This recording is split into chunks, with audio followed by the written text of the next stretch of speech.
Hello, ഇന്ന് വേറൊന്നുമല്ല, നമ്മളൊരു പർദ്ദ സ്റ്റിച്ച് ചെയ്യുകയാണ്. ഇത് വേറെ ആർക്കും അല്ല, എനിക്ക് വേണ്ടി തന്നെയാണ് ഈ പർദ്ദ സ്റ്റിച്ച് ചെയ്യുന്നത്. അപ്പോൾ ഞാൻ കുറേ പിൻട്രസ്റ്റിൽ നിന്ന് ഓരോ ഇതൊക്കെ എടുത്തിട്ട് അതിൽ നിന്ന് എനിക്ക് ഇഷ്ടപ്പെട്ട രീതിയിലാണ് സ്റ്റിച്ച് ചെയ്തേക്കുന്നത്. ഇത് നമ്മളൊരു ഡബിൾ ഷെയ്ഡിലാണ് ചെയ്തെടുത്തേക്കുന്നത്. ബ്ലാക്കും ഈ ഒരു ഗ്രീനിൻ്റെ ഒരു ഷെയ്ഡും കൂടെ വരത്തക്ക രീതിയിലാണ് നമ്മൾ ചെയ്തിരിക്കുന്നത്. പിന്നെ ഈ മിഷീൻ കണ്ടോ, ഇതിൽ ഞാൻ ഓവർലോക്ക് കൂടെ ചെയ്തെടുക്കുന്നുണ്ട് സൈഡിൽ. പിന്നെ ഇതുപോലെ ഒരു വർക്ക് കൂടി ഈ മിഷീൻ വെച്ച് ഞാൻ ചെയ്തെടുക്കുന്നുണ്ട്.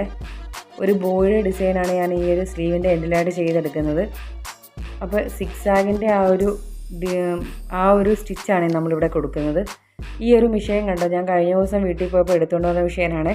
ബ്രദറിൻ്റെ മിഷീനാണിത്, ഗൾഫിൽ നിന്ന് കൊണ്ടുവന്ന മിഷീനാണിത്.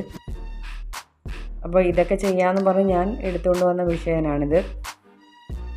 പിന്നെ ഇതിൻ്റെ നടുഭാഗത്തായിട്ടുകൂടി ഞാൻ ആ ഒരു പാർട്ടീഷൻ വരുന്ന സ്ഥലത്ത് കൂടി ഇതുപോലെ ഒരു സിക്സാഗ് സ്റ്റിച്ച് ഇട്ട് കൊടുക്കുന്നുണ്ട് ഈ മെഷീനിൽ. അപ്പോൾ അത്രയേ ഉള്ളൂ. നമ്മുടെ ഫൈനൽ ലുക്ക് ഞാൻ ലാസ്റ്റ് കൊടുത്തിട്ടുണ്ട്. പിന്നെ ഈ പർദ്ദയുടെ മെറ്റീരിയൽ നമ്മൾ വാങ്ങിയിരിക്കുന്നത് പരാഗിൽ നിന്നാണ്. പരാഗ് ഫാഷൻസിൽ നിന്നാണ് എടുത്തിരിക്കുന്നത്. ഏകദേശം ഒരു 4 മീറ്ററിനടുത്ത് ഞാൻ എടുത്തിട്ടുണ്ടായിരുന്നു.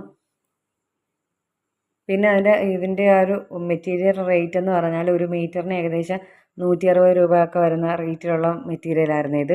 ഡെൽറ്റ ക്രഷിൻ്റെ തന്നെ നല്ല വീതിയുള്ള 60 ഇഞ്ചൊക്കെ ആ ഒരു വീതി വരുന്ന തുണിയായിരുന്നു. രണ്ടും ബ്ലാക്കും ആ ഒരു ഗ്രീൻ കളറിലെ മെറ്റീരിയലുമേ. അപ്പോൾ ഇതിൻ്റെ വിഡ്ത്ത് 60 ഇഞ്ചായിരുന്നു. നല്ല വിഡ്ത്തുള്ള മെറ്റീരിയലാണ്. അപ്പോൾ ഇതാണ് നമ്മുടെ ഫൈനൽ ലുക്ക്. ഇഷ്ടപ്പെട്ട ചാനൽ സബ്സ്ക്രൈബ് ചെയ്യുകയും ലൈക്ക് ചെയ്യുകയും ചെയ്യണേ. Thank you.